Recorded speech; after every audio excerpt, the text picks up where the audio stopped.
क्या आपके साथ भी ऐसा होता है कि आपके बहुत ज़्यादा करीबी लोग आपके साथ में अक्सर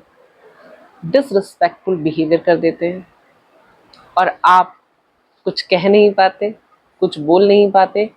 उस बात का विरोध नहीं कर पाते हैं?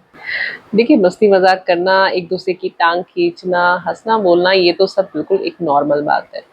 लेकिन जो कभी-कभी क्या होता है कि कुछ लोगों को ये समझ नहीं आता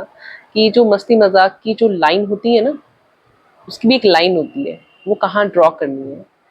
वो मस्ती मज़ाक को एक ज़रिया समझ लेते हैं, एक तरीका समझ लेते हैं सामने वाले को बहुत ही ज़्यादा नीचा दिखाने का या बहुत ही बुरा फ़ील कराने का। और उन्हें समझ में भी आ रहा होता है कि सामने वाले को वो मज़ाक, उनका किया हुआ जो मज़ाक है वो अच्छा नहीं लग रहा है, उसमें वो कंफर्टेबल नहीं है। उसके बावजूद भी उन लोगों को ये समझ नहीं आता है कि कहाँ पर उस मज़ाक की जो लाइन है उसको स्टॉप करना है। पर अगर आप वही मज़ाक पलटकर उनके साथ करते हैं तो उनको तुरंत समझ में आ जाता है कि कहाँ पर सामने वाले को लाइन ड्रॉ करनी है। कभी-कभी तो यहाँ तक होता है कि जिन लोगों से आप बहुत ज़्यादा गहरे रिश्तों में होते हैं ना,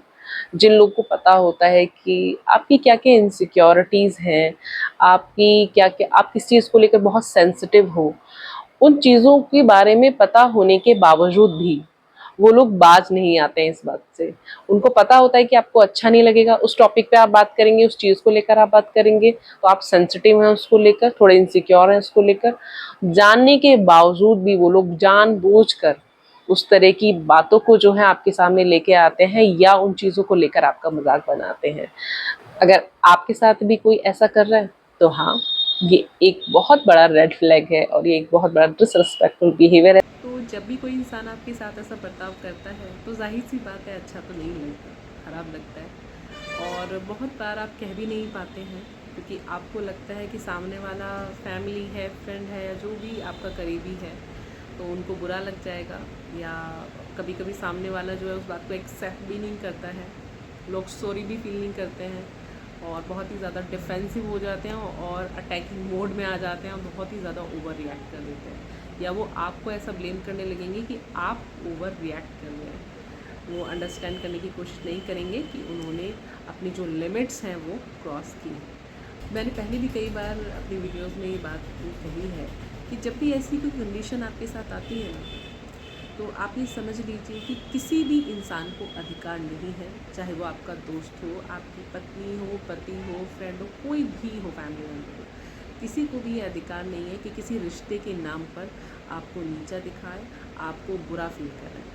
क्योंकि जो लोग हमसे प्यार करते हैं, जो लोग हमारी रिस्पेक्ट करते हैं, जो लोग हमसे जुड़ा रहना चाहते हैं, जो लोग चाहते हैं हम हमेशा अच्छा महसूस करें, तो वो हमें किसी भी रिश्ते में वो सेफ़ और सिक्योर फील कराते हैं और बहुत ही रिस्पेक्टेड फील कराते हैं, ना कि बहुत ही इंसल्टेड, बहुत ही अनसेफ और बहुत ही इनसिक्योर। ऐसी हरकतें वही लोग करते हैं जिनके मन में हमारे प्रति उस तरह का लेवल ऑफ लव नहीं होता है, लेवल ऑफ रिस्पेक्ट नहीं होती है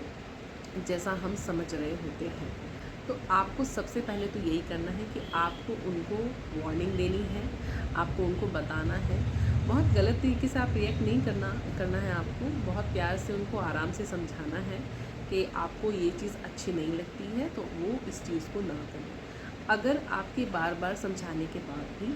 कई मौके देने के बाद भी वो इंसान उस चीज़ को समझता नहीं है, उस चीज़ में वो बदलाव नहीं करता है, तो उसका सबसे अच्छा तरीका यही है कि आप उस इंसान से डिस्टेंस मेंटेन कर लें। क्योंकि डिस्टेंस मेंटेन करने, अब आप ये मत समझिएगा कि डिस्टेंस मेंटेन करने का मतलब ये है कि आप उससे नाराज़ हैं, आपको उससे गुस्सा दिखाना है या आपको उसको कुछ अकड़ दिखानी है, ऐसा कुछ नहीं है। कभी कभी ना इंसान को ऐसी चीज़ें करनी पड़ती हैं क्योंकि आपको एक इमोशनल डैमेज से बचने के लिए चीज़ें करनी चाहिए। क्योंकि सामने वाले को तो बार बार मौका देने के बाद भी फ़र्क नहीं पड़ रहा है ना, उसके नेचर में कोई फ़र्क ही नहीं आ रहा है, तो फिर आप उससे कहकर या उसकी बातों पर इरिटेट होकर या गुस्सा होकर अपनी एनर्जी क्यों वेस्ट करेंगे। आप उससे डिस्टेंस मेंटेन कीजिए ताकि उनको भी ये बात समझ में आए कि आपसे जब बात करें तो उनको या आपके साथ हंसी मजाक करें तो उसमें वो ध्यान रखें कि एक लाइन जो है वो उनको हमेशा ख्याल रखें। इसका मतलब ये नहीं है कि आप उस इंसान से कोई बदला लेने वाले हैं, लेकिन क्या होता है कि कभी कभी इमोशनल जो डैमेज होती है ना हमको, उस इमोशनल डैमेज से बचने के लिए भी हमें इस तरह के जो डिसीज़न होते हैं वो लेने पड़ते हैं, ताकि सामने वाले को ये समझ में आए कि उनका किया गया कोई भी डिसरिस्पेक्टफुल बिहेवियर एक्सेप्टेबल नहीं है आपके लिए। उनको एक लाइन जो है उसका ध्यान हमेशा रखना ही पड़ेगा, चाहे वो मस्ती मजाक हो, चाहे वो सीरियसनेस हो। और इससे ना सामने वाले को भी एक मौका मिलता है रिव्यू करने का अपने बिहेवियर को और समझने का। अगर वो आपके साथ में रिश्ते को बना के रखना चाहता होगा या सीरियस होगा या बहुत ही उसके मन में सच में आपके लिए रिस्पेक्ट होगी, तो वो ज़रूर इम्प्रूवमेंट करेगा और आपके साथ में आके दोबारा से जो आपकी जर्नी है दोस्ती की या रिलेशनशिप की उसको कंटिन्यू करेगा। और अगर उसके मन में वो रिस्पेक्ट आपके लिए नहीं है तो नो डाउट उसके बिहेवियर में कोई चेंज नहीं आ रहा। आप 100 मौके दे दीजिए आप उसको, वो जैसा था वैसा ही रहने वाला है, उसमें कोई बदलाव नहीं आएगा। तो आपको भी समझ में आ जाना है कि उस इंसान के साथ में जो है एक डिस्टेंस मेंटेन करके रखना है, रिलेशन रखना है कि नहीं रखना है। आपके लिए भी ये चीज़ क्लियर हो जाएगी और इजी भी हो जाएगा इस चीज़ से डील करना। देखिए, जब आपको किसी के साथ बहुत लंबा सफ़र तय करना होता है ना, तो वहाँ केवल प्रेम का आकर्षण काम नहीं आता है, वहाँ एक दूसरे के प्रति सम्मान भी होना बहुत ज़रूरी है। अगर एक दूसरे के प्रति सम्मान नहीं होगा तो एक लंबा सफ़र तय नहीं किया जा सकता। तो प्रेम के साथ साथ एक दूसरे का सम्मान भी करिए और रिश्तों को बेहतर बनाते रहिए और रिश्तों में ग्रो करते रहिए।